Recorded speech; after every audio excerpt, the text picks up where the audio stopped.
again, it's Mshamba Marekani. So today I want to talk about this. I want to specifically talk to African parents in Africa. So if you're an African parent, you're in Africa, and you're planning to send your kids to America to come here and study, this is your video. You need to listen, because there's a lot that's been going on. So first of all, you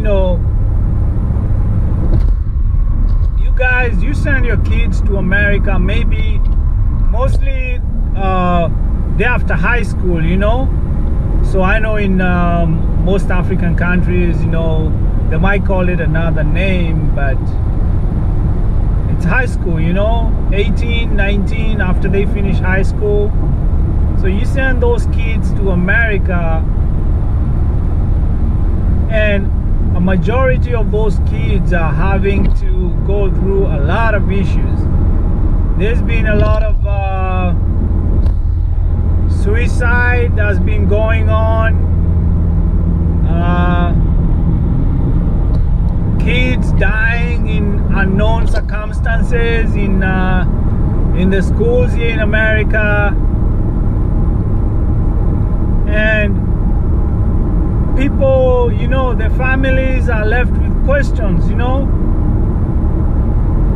because sometimes most of the guys, you don't have anybody in the US, somebody, even if people, there's nobody who was really close to your kid to be able to kind of tell you what actually happened to your child when they maybe died in America. So, and you guys need to understand, there is a lot.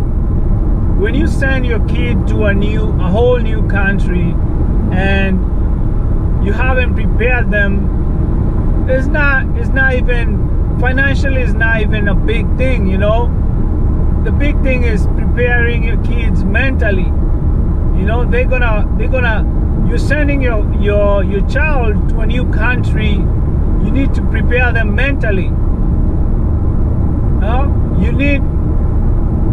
Because they're gonna land in America. The first thing they're gonna experience is culture shock, a whole new place. The weather is different, food is different, the people are completely different, human interactions, perceptions, all different, and having been raised in Africa for 18 years or so, when you send such a kid to America, they already have the African mindset, They are raised, most of the African kids, they are raised close to their families. They have a father, they have a mother, they have close relatives, people who look after the kid, So they have that support, they have the family support. Whereas when they come to America, that support is no longer there. You're just, the only support you can offer is just calling them. And most of the time, people can't really show their emotions through a phone conversation or even text.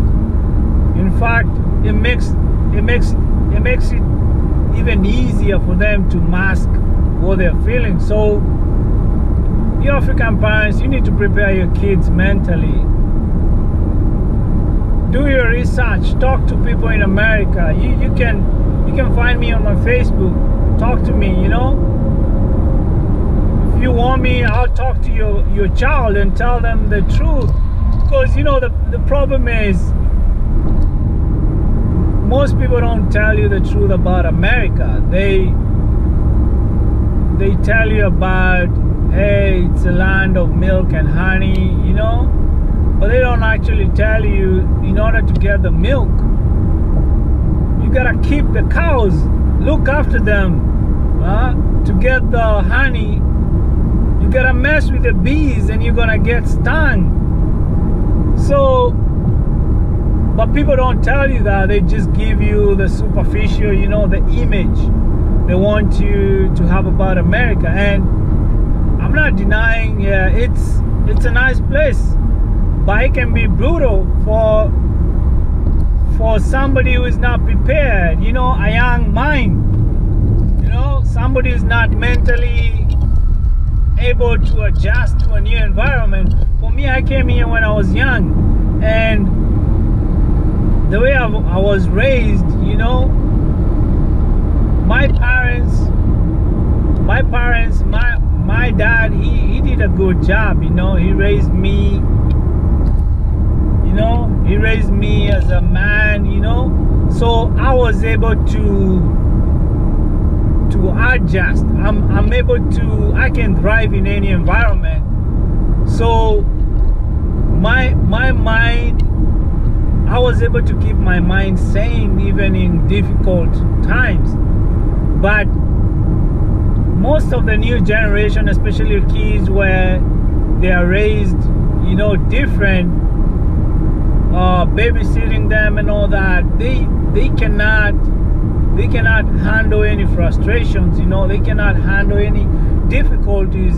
Different environment where people question how you speak or where you're from, or constantly, you know, asking some stupid passive aggressive questions, you know.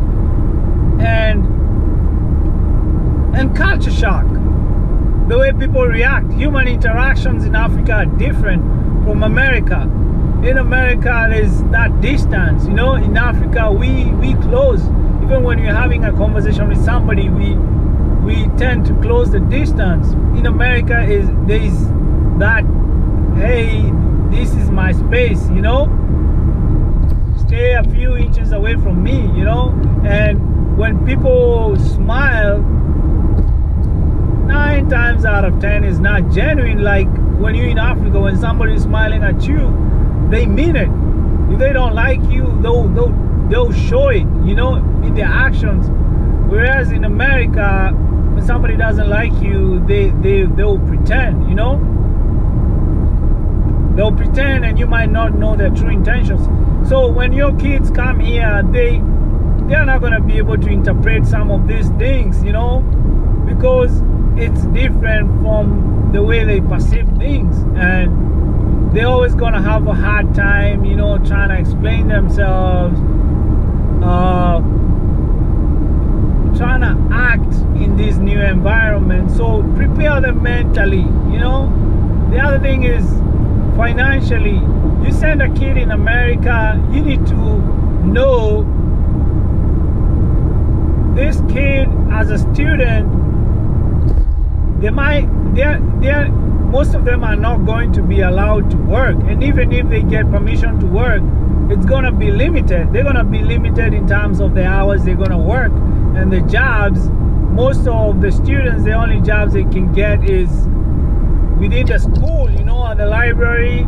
And they are maybe doing 20 hours minimum and getting paid small money, you know. And that money is just enough for just buying them just basic personal stuff. It's not really money that's enough to be able to buy, to pay for their tuition. So you parents, you need to also be financially ready to support your kid when they go through school, because it's gonna require money. And when they close school, some of the colleges, they don't allow those kids to stay in the dormitories unless, you know, they have to pay, and which it might be more expensive than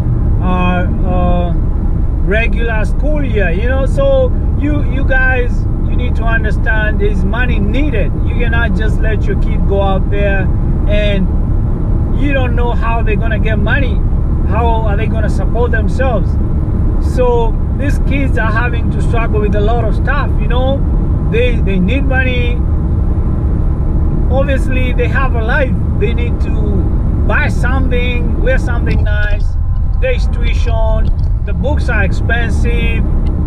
So, and the only job they can hold is 20 hours maybe a week. And with some colleges, they limit them on they say you need to be in college for at least 1 year for you to be able to get permission to work.